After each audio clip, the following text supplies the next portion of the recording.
انسان کی زندگی میں جو چیزیں اسے بہت زیادہ نقصان دیتی ہیں اور بہت پیچھے چھوڑ دیتی ہیں، دنیاوی معاملات سے لے کر روحانی، اخلاقی، قلبی اور قرب الہی کے معاملات تک کو جو چیزیں نقصان پہنچاتی ہیں، ان میں ایک بڑی چیز غفلت ہے۔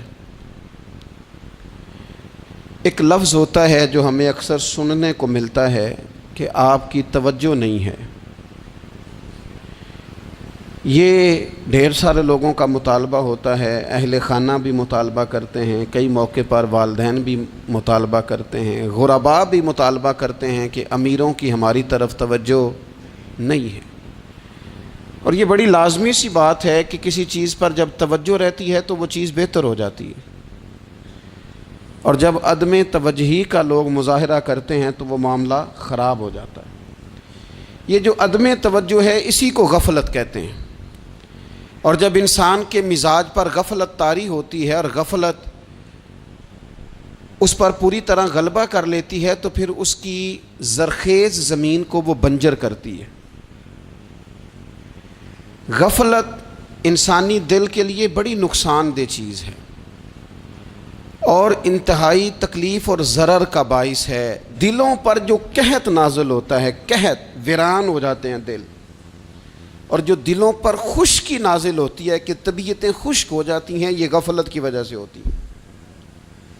جو لوگ غافل ہو جاتے ہیں نا، اپنے معاملات کا دھیان نہیں رکھتے، دیکھیں نا، آپ کو کھانا کھاتے بھی غافل نہیں ہونا چاہیے۔ اگر کھانا بھی غیر معتدل کھا لیا جائے تو وہ انسان کی طبیعت کے لیے باعث ضرر بن جاتا ہے، نقصان کا باعث بنتا ہے۔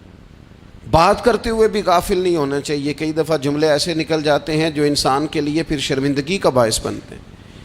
انسان کو غافل ہو کر کوئی کام نہیں کرنا چاہیے، غافل ہو کر، مدہوش اور بے ہوش ہو کر نہیں۔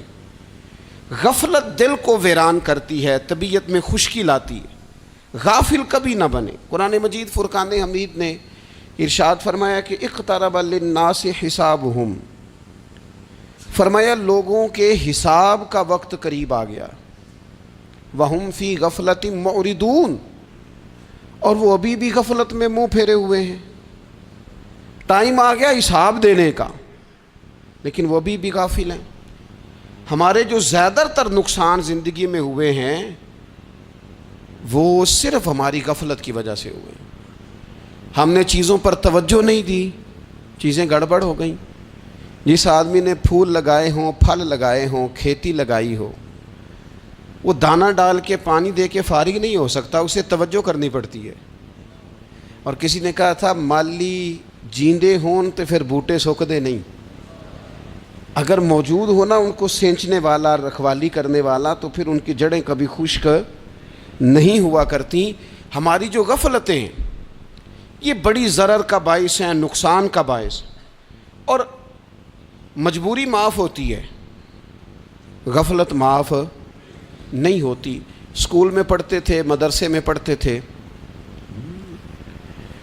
تو ایک مجبوری ہو گئی جی، خدا نخواستہ گھر میں کوئی پریشانی ہو گئی تو اساتذہ اس پر سزا نہیں دیتے۔ کوئی خوشی کا موقع ہے گھر میں، فیملی میں کسی کی شادی ہے، اساتذہ اس پر سزا نہیں دیتے۔ لیکن اگر کبھی پتہ چلتا تھا نا کہ یہ گھر سے تو آیا تھا لیکن مدرسے نہیں آیا، یہ اسکول نہیں آیا، رستے میں غافل ہو گیا، تو یہ بات خوفناک تھی۔ یہ قابل سزا جرم تھا کہ تو غافل ہو گیا اپنی پڑھائی سے، تو گھر سے آیا اور یہاں نہیں آیا۔ غفلت قابل سزا ہوتی ہے، مجبوری کی معافی ہوتی ہے۔ ہمارا آج کل جو مسئلہ ہے وہ غفلت کا ہے۔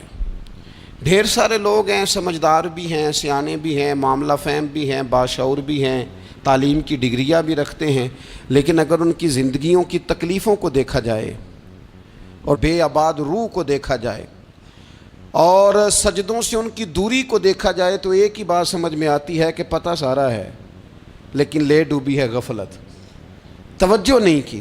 لائق بچہ بھی نالائق ترین زندگی گزارتا ہے، اس لیے کہ اس کے لائق ہونے کے ساتھ ساتھ اس کا توجہ کرنا بھی تو ضروری ہے نا۔ نرے لائق کا کیا فائدہ اگر وہ محنتی نہیں، اگر وہ توجہ ہی نہیں کرتا، اپنا سبق دھیان سے سنتا پڑھتا ہی نہیں، تو بھی جتنا مرضی لائق ہو پیچھے رہ جائے گا۔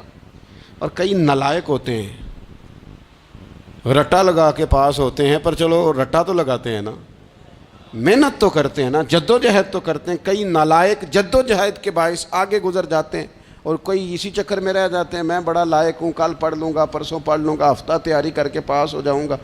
اپنی زندگی سے غفلت کا پردہ اٹھائیں، اور غفلت اس کے لیے فیصلہ کرنے کی ضرورت ہوتی ہے، پلاننگ کرنے کی نہیں، فیصلہ کرنے کی ضرورت ہوتی ہے کہ میں نے اب غفلت کرنی۔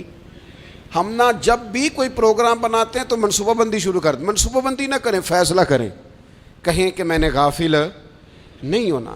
غفلت غرق دنیا کا نام ہے، اپنے آپ کو غفلت سے بچائیں۔ آپ دیکھیں حضرت کعب بن مالک رضی اللہ تعالیٰ عنہ فرماتے ہیں، بخاری میں موجود ہے، فرماتے ہیں کہ جنگ میں پیچھے رہ گیا تھا،